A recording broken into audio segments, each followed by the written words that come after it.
Hi! Welcome to my vlog! Ang video ko for today ay comparison ng Enfagrow A Plus versus Similac Gain School na parehas pang 3 years old pataas. Request nga pala ito ng isa sa mga viewers ko. Maraming salamat po sa pagtitiwala nyo sa akin para may review ang mga gatas na ito. At pasok naman to sa guidelines ko as premium milk versus premium milk. Iniiwasan ko na rin kasing mag-vlog ng ordinary milk versus premium milk dahil alam naman na mas mataas yung nutrient content ng premium milk. Not unless kung same sila ng manufacturer. Katulad nga ng dati ay magbabase ako sa nutrition facts at ang measurement na gagamitin ko ay yung per serving. Ang per serving ng Enfagrow A Plus ay 40 grams, samantalang ang sa Similac naman ay 41.2 grams. Pero tandaan, hindi ito health advice. Review lang ito base sa nutrition facts, price, at ibang bagay na pwedeng makita sa packaging. Mas mainam na kumonsulta muna sa pediatrician kung magbibigay ng formula milk sa bata. Okay, let's start. Sa DHA, carbohydrates, and inulin, lamang ang Enfagrow. Ngunit wala itong gangliosides. Samantalang lamang naman ang Similac sa energy, protein, fat, linolenic acid, linoleic acid, gangliosides, ngunit walang naka-include na inulin sa nutrition facts nito.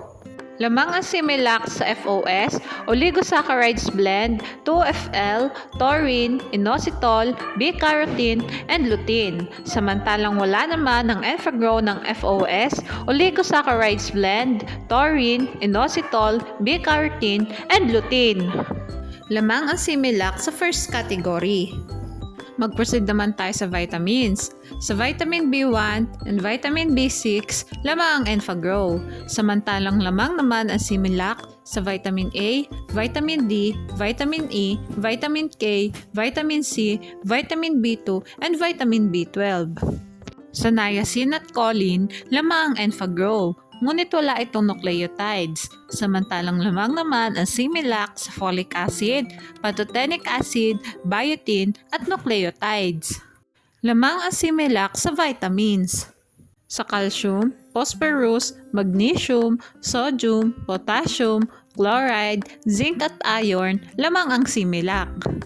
Sa copper, manganese, iodine at selenium, lamang ang Similac.